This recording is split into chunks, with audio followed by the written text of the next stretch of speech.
Welcome back to the Relationships Made Simple for Men podcast with me, Bryce Bauer. Today, I'm going to be talking about the 4 pillars of confidence.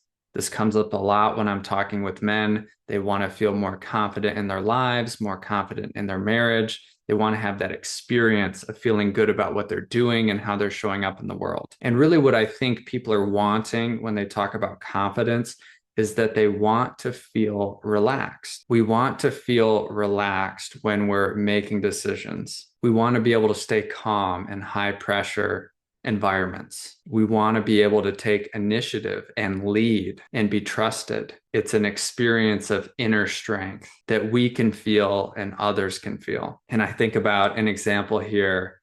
There's 5 seconds left on the clock and someone needs to take the final shot. And you know they're going to give it to LeBron James. So they zoom in on his face and he looks totally calm and focused. They pass the ball in. He takes the shot.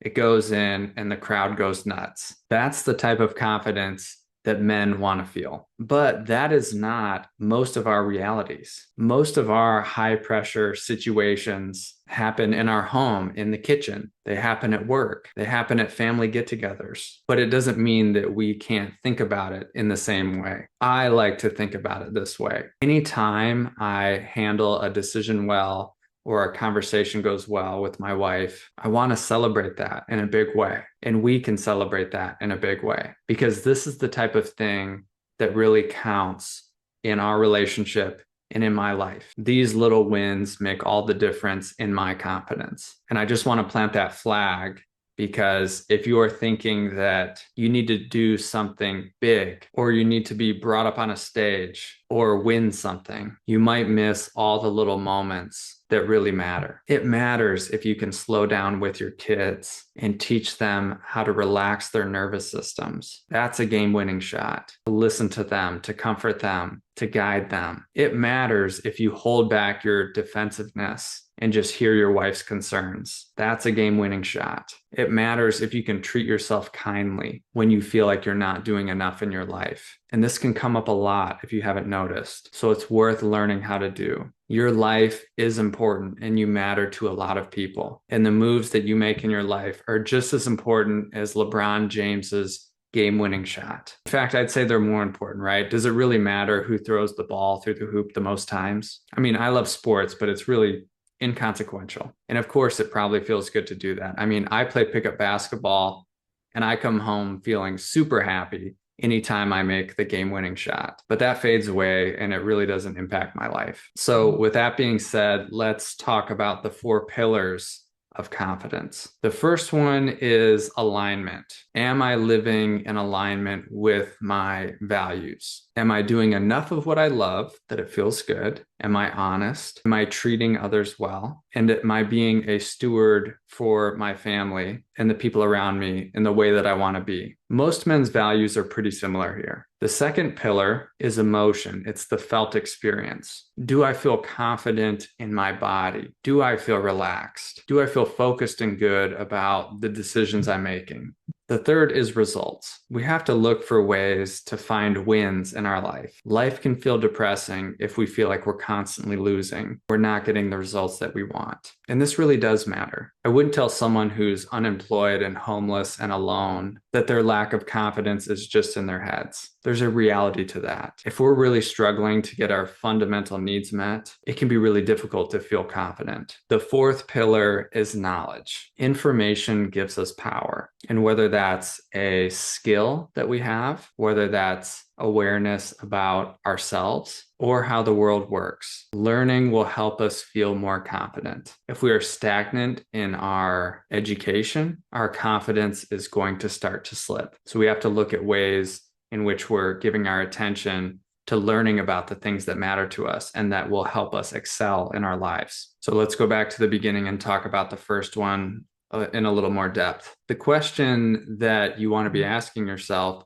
is, am I living my life in alignment with my values? And you'll want to look at your work, your hobbies, your relationship and family time, your ability to express your own creativity, and your health. And a really good example is if you're spending 40 to 50 hours a week at a job that you hate, you're probably not going to feel confident, at least for half of the time that you're awake. And this can even suck the energy and life out of you for when you're not at your job, because you're thinking about how much you don't like your job. And I realize that it can be really difficult to find a career that you love.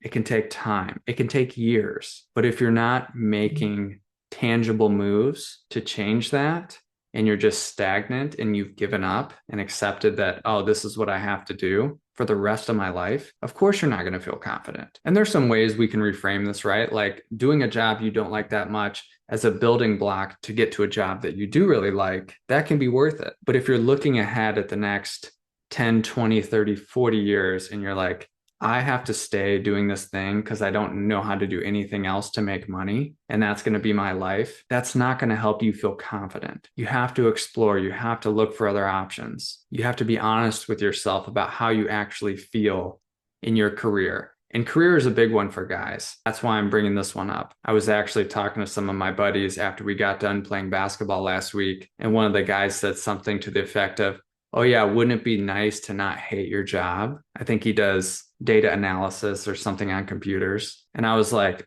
I don't hate my job. I love my job. And he was like, really? That's so cool. And I realized in that moment how common it is for men to really dislike their jobs and to just give up. So that's one way that you can start to align your life more with what you actually want. And that will build confidence. Even if it hasn't changed, if you have hope, and if you're making moves in the direction that you want to go, that will help bolster you. The second pillar is the emotional experience. And I'm aware that I'm going to slightly contradict what I already said, because I think all of these pillars impact each other. But there is a way to feel confident in any given moment, no matter your situation. What you do externally is the expression of your confidence, but it's really rooted within. Do I feel good about who I am? Can I feel into my inherent goodness, just being a human on this earth? Because life is hard. Everyone gets dealt different cards and different privileges, different setbacks. And regardless of that, can I trust that I have worth by just being here? And there's nothing I really have to do. When I was living in Hawaii, I met a guy. He was a monk, actually. I'm not sure if he was Buddhist or something else. But I met him at the farmer's market, and he was just going around asking different vendors if he could have some food. And he had an orange robe and shaved head, the whole deal. And he stuck out. And I remember I went up and talked to him, and I was asking him about how he got to Hawaii and what he's doing. And basically, he had just showed up in Hawaii, was sleeping outside, didn't have a job, and trusting that the world and the people in it would provide. And this was so mind-blowing to me, and it was so cool. I was like, you can do that? You can just not work and not do anything? And what was ironic was that I really respected it. I think other people did too. He seemed like a happy guy. And even though that's not how I want to live my life, it just goes to show that it's possible to feel confident, relaxed, happy without really accomplishing anything or having anything. And this is something we constantly need to attend to, whether or not we're having success in our lives, is how are we feeling about ourselves? And it's not a grandiose, I'm better than everyone else, I'm smarter, and looking down on others and judging. I think life will kick your ass if you start doing that. Real confidence is grounded. It's secure. You don't have to prove anything to anyone else. It's something you just know inside. And that's something to try on and practice. And it will come and go. I mean, throughout my day, there are times when I feel more or less confident, and sometimes when I feel myself go down into feeling powerless or not enough. I need to make that move and have compassion for whatever I'm dealing with in that moment. See that I'm a good person. And I invite you just to take a breath into that right now. You are a good guy that is doing your best. Now I want to move on to the third pillar, which is results. And this is going to look different for everybody, right? Like the monk, he might have been getting the result that he wanted in his life. You might want to have a really healthy body. You might want to have a thriving business. You might want to have a wife that feels really safe with you, or children that are independent and confident in themselves. We can't discount the result. And these are all interconnected, because the more that we can feel that felt sense of confidence in ourselves, align our lives with our values more and more, the more that we'll get the result that we want. And when we get more results that we want, it fuels our tank to go back and take more risks, sometimes fail, and then also experience more success. And you'll know if you're in this flow because things will start clicking more. You can't put the cart before the horse. I work with some guys that have made a ton of money and are really unhappy. They've had a lot of success in their careers, but they've missed tending to other things like their marriage or their mental health, their work-life balance, and those things have suffered. So yes, the money still matters. It gives you more opportunities to get support and get needs met. But if things aren't balanced, it's not going to feel as good as it could. Now, the fourth pillar is knowledge. And I think the most important types of knowledge are understanding how minds work, which will also help you understand how relationships work, even though that's a little bit different. Relationships are two minds interacting. And then also knowledge around your specific skill set, something you love to do. And any knowledge you gain in any of these areas will not be time wasted. That is something you get to keep. That is something you get to use. I can promise you that the more you learn about how people operate, the more compassion you will have for them and yourself. Once you can see that we have these wet computers in our head that are just firing off information and pinging off each other, and that we don't know 97% of what's even happening in our minds, it gives us a lot more perspective. We have a lot more grace and patience. We can tend to the root causes in our own experience.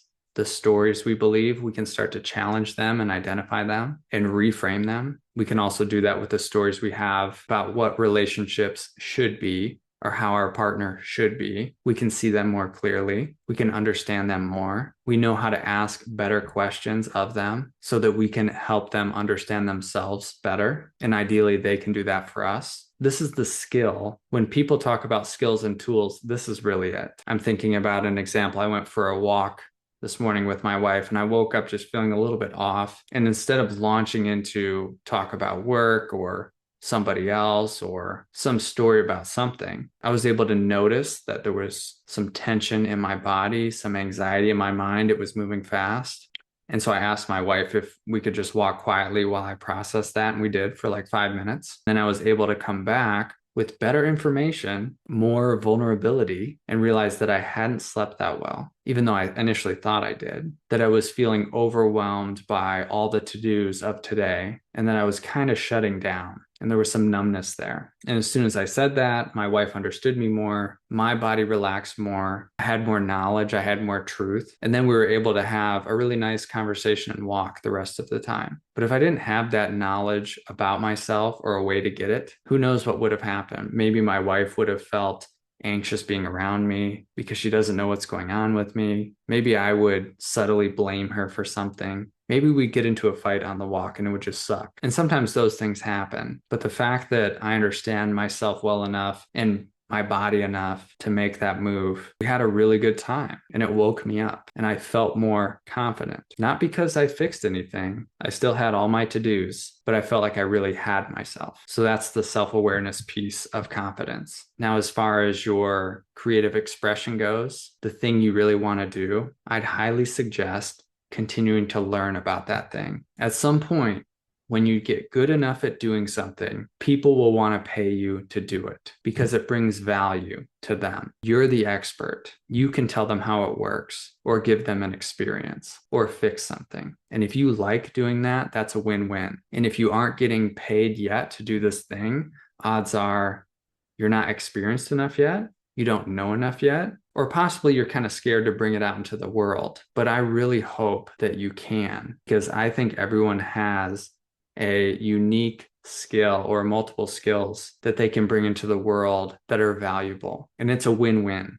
When you can do what you love and make a living doing it, it's a win for you. It's a win for your customers or your clients, and that will build your confidence. So hopefully that was helpful wherever you are on the spectrum of confidence, and even seeing that there are different types, different pillars. We have alignment, emotion, results, and knowledge. And just as a side note, we do have a coach training program that you can apply for. We've run it as a group. We also offer it to individuals. It's It's a little bit different, but we are launching this other branch of our business where we are training people to become relationship coaches. So if you're interested in that, you can email me at bryce@brycebauer.com. Good luck on your journey. Thanks for tuning in. Subscribe or follow if you like what I have to say, and I'll see you next time. Peace.